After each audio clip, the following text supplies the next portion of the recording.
મારું નામ સ્નેહા વિરેન્દ્રસિંહ પરમાર છે. હું ધોરણ 5 માં અભ્યાસ કરું છું.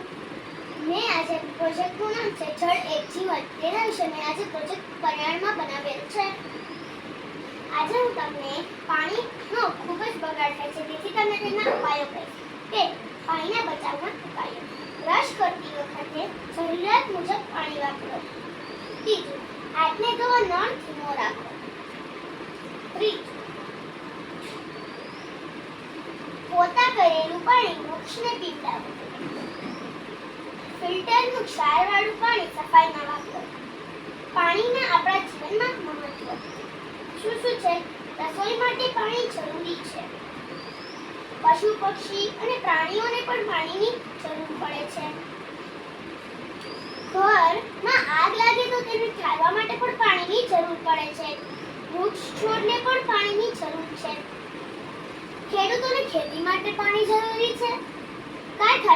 કારખાનાને ઉદ્યોગ માટે પાણીની જરૂર છે. મહેરબાની કરીને પાણીનો ખૂબ બચાવ કરો.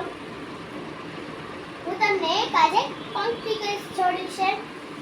ધરતી પરનું અમૃત પાણી કરી માનવી દૂષિત પાણીને ઠાલવી પ્રદૂષિત પાણી. નદીમાં કરે નુકસાન સમુદ્રને ઢોળી વિવિધ રસાયણો. એમાં નદી નાળા અને દરિયામાં શું કરશે આવનારી પેઢી? રહેશે નહીં જો પૂરતું સ્વચ્છ પાણી. પૃથ્વી પર ચાલે નહીં જીવન સરખું જો હોય નહીં પૂરતું પાણી સ્વચ્છ.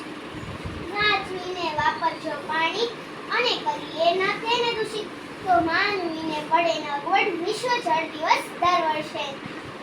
પાણી વિના જીવન અશક્ય છે. દરેક જીવને પાણીની ખૂબ જ જરૂર પડે છે. પીવાનું પાણી શુદ્ધ હોય તો આપણા આરોગ્ય માટે આવશ્યક છે. પાણી ખેતી માટે જરૂરી છે તેથી આપણે પાણી બચાવવું જોઈએ. તો હવેથી સેવ વોટર સેવ લાઈફ.